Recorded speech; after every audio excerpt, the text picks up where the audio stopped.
Hola a todos, espero que estén muy bien. Bueno, ya he sabido por algunos la razón de este video, que a grandes rasgos es para poder ayudarlos, poder darles alguna información que va a ser útil para saber qué medidas tomar frente al COVID-19, para poder aclarar a lo mejor algunas dudas, ya que es conocido por todos que varias cosas han ido cambiando y no son las mismas obviamente que al comienzo de esta pandemia, ¿ya? Así que voy a tratar de abarcar un poco de todo lo que a lo mejor yo pienso que ustedes necesitan saber y tratar de ser lo más breve posible y también de ser lo más específica, lo más gráfica para que todos puedan comprender. Ya, lo primero que yo quería comentarles son las definiciones que están actualmente activas dentro de esta pandemia, como los estados en los que podemos estar, que a grandes rasgos son tres. El primero es el caso confirmado, que es la persona que tiene un examen positivo, ya sea PCR o antígeno, y que por lo tanto tiene que hacer una cuarentena. El otro estado en el que podemos estar es estar en sospecha de COVID, que son por lo general personas que tienen síntomas, que acuden a un centro asistencial, que son vistas por un médico, se les hace el examen PCR y están a la espera de este resultado. Y por último, que ha sido lo que ha cambiado más en este último tiempo, es una persona en alerta COVID por contacto con caso confirmado, que antes era conocido como contacto estrecho, pero que en la actualidad ya no está vigente esa definición, ¿ya? La persona en alerta COVID es una persona que ha tenido contacto con un caso positivo 2 días antes del inicio de síntomas o 2 días antes de cuando la persona se tomó el examen en caso de no presentar síntomas. En este caso se recomienda a la persona a estar en alerta, como lo dice su nombre, ante cualquier síntoma que pueda presentar posterior a los días que tuvo contacto con la persona. El tema del contacto estrecho todavía está un poco vigente, pero ser contacto estrecho lo determina netamente la autoridad sanitaria y está más asociado a brotes laborales. Por lo tanto, es difícil que veamos contactos estrechos en situaciones comunitarias, en brotes familiares, que solamente van a estar las personas en alerta COVID. Ahora, ¿cuándo yo debo hacerme un examen PCR? Por lo general lo más común es cuando una persona presenta síntomas, ¿ya? Pero también vamos a ver que va a haber gente que se va a realizar exámenes por prevención, ya sea porque viene de vuelta de un viaje, por algún motivo clínico, por ejemplo, que necesita ir a hacerse algún otro examen, que necesita ser atendido, hacerse alguna operación, etc. Y también está la otra opción de que las personas se hacen el examen PCR o antígeno posterior a un viaje, a un paseo, a una fiesta, a un cumpleaños, matrimonio, etc. En realidad hay gente que se lo realiza cuando está rodeada de alguna aglomeración muy grande y que pueden tener algún indicio de estar contagiados. La otra razón por la cual se realizan el examen, o en realidad uno debiera hacerse el examen, es cuando uno está en alerta COVID, ¿ya? Lo que decíamos que era anteriormente un contacto estrecho. Entonces, la autoridad sanitaria o MinSal recomienda que se debe realizar un examen PCR desde el segundo día hasta el día 10 posterior al contacto con este caso confirmado. Tenga síntomas o no tenga síntomas, lo aconsejable es que se testee de forma preventiva. Y lo primero que les comentaba es que lo más importante es hacerse el examen cuando uno tiene síntomas. Ahora, ¿qué síntomas son los que yo puedo presentar? Son los siguientes: fiebre sobre 37,8 grados Celsius, tos leve, estornudos, fatiga, dolores musculares, dolor de cabeza, dolor de garganta, congestión nasal o secreción nasal, náuseas, vómitos y diarrea, ¿ya?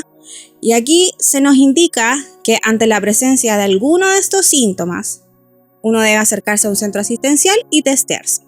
Ya no dice que debo tenerlos todos o que debo tener la mayoría, sino que dice que yo tengo alguno de estos síntomas y ya debo ir a un centro asistencial. Acá yo quiero ser enfática porque en realidad si nos ponemos a pensar en todos los síntomas que aparecen en esta imagen, son bastante similares a un resfrío.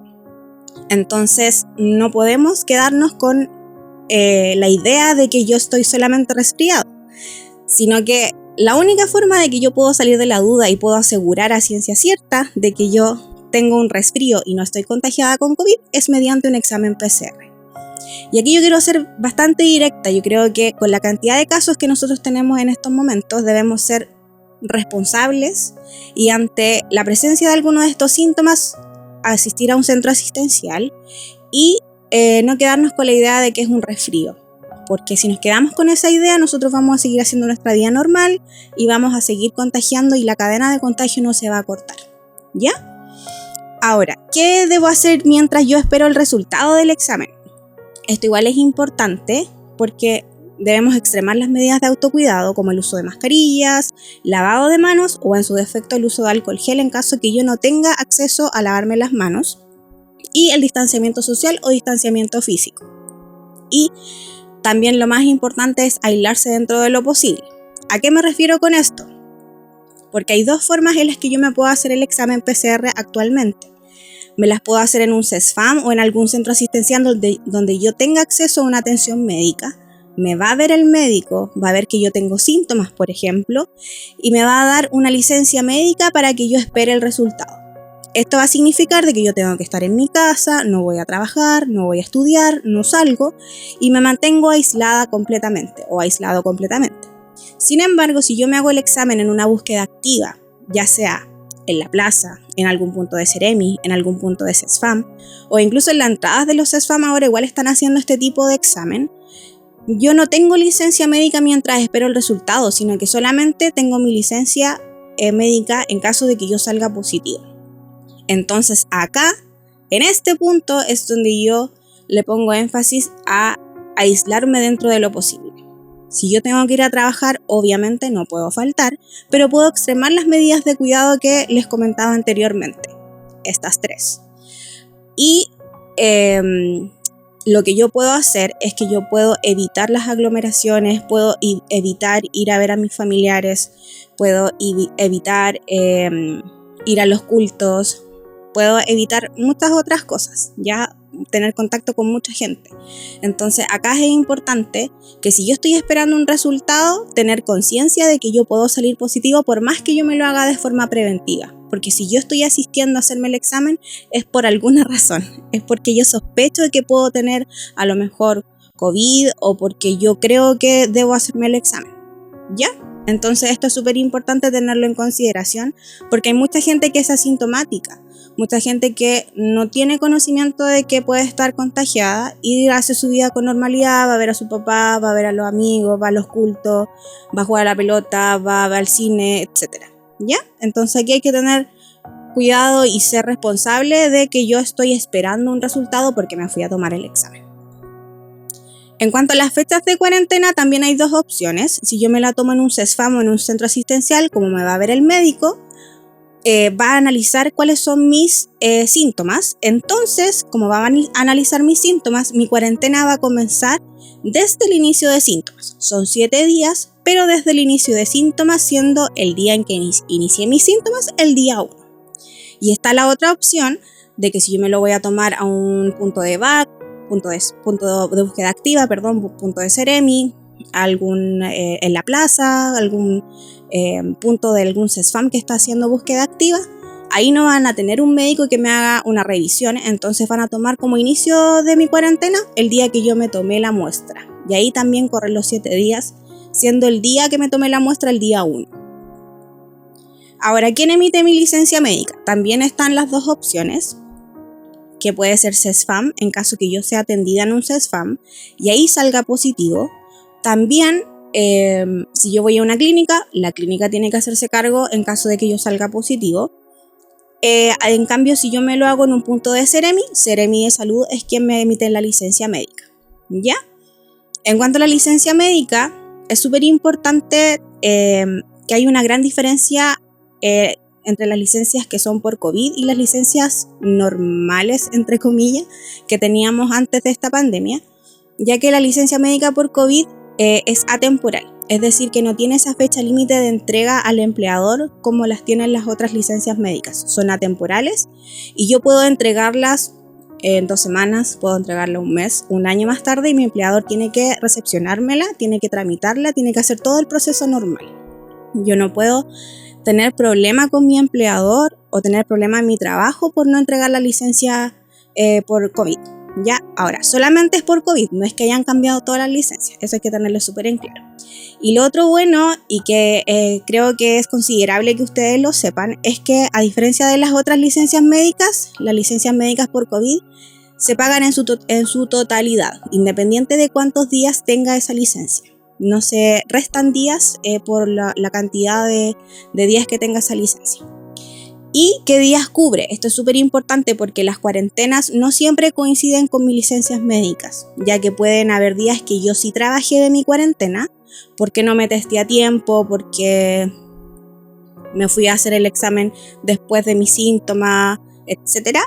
Entonces van a haber días que probablemente de mi cuarentena que yo sí trabajé y esos días no los va a cubrir mi licencia médica. Entonces la licencia médica va a cubrir días no trabajados de mi cuarentena, de la fecha que me va a entregar Seremi de Salud.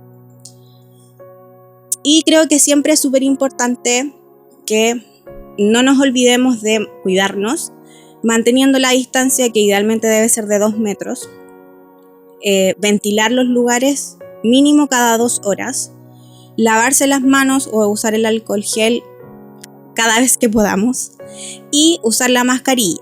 Ya, ahora, la mascarilla idealmente tiene que ser una buena mascarilla. ¿A qué me refiero con eso? Ya por lo general nos está indicando el uso de mascarillas de género. Se está incitando a la gente de que utilice las mascarillas quirúrgicas y las mascarillas KN95. Las mascarillas quirúrgicas tienen una duración entre 2 a 3 horas, siempre y cuando las mascarillas no se mojen. Y las KN95 por lo general tienen un uso de 8 horas aproximadamente, pero con la misma indicación anterior que si se moja la mascarilla tiene que ser cambiada porque pierde su efectividad. Y la mascarilla tiene que ser utilizada de buena forma, tapando siempre nariz y boca al mismo tiempo. No nos sirve en el mentón, no nos sirve colgando en la oreja, no nos sirve tapando solo la nariz y tampoco nos sirve tapando solo la boca. Si no está tapada de forma simultánea la nariz y la boca, es como si no anduviéramos con mascarilla porque una de nuestras vías aéreas, ya sea la boca o la nariz, va a estar descubierta y el virus puede ingresar a nuestro organismo de igual forma. ¿Ya? Y por último, todas las recomendaciones anteriores que les indicaba de cuidado y de responsabilidad frente a cualquier síntoma y hacerse el examen de forma temprana, a tiempo, tenemos que tomarla en consideración de dónde pertenecemos también, que somos cristianos, que nuestro cuerpo también da el ejemplo, la forma en que actuamos también da el ejemplo. No seamos egoístas, cuidemos a nuestro prójimo, ya sea conocido o desconocido, a nuestro hermano, a nuestro papá, a nuestro compañero de trabajo, al vecino o a la persona que está en la micro conmigo, que yo nunca la he visto. Cuidemos al prójimo. Seamos respetuosos, seamos responsables, seamos prudentes como nos dice la Biblia y evitemos el peligro, evitemos el sufrimiento porque en realidad es algo totalmente evitable cuidándonos y siendo responsables como a lo mejor en algún momento fuimos y probablemente nos fuimos olvidando. ¿Ya? Así que eso sería, quise ser lo más breve, lo más clara posible y espero que así sea y espero que se cuiden mucho. Que estén muy bien. Chao.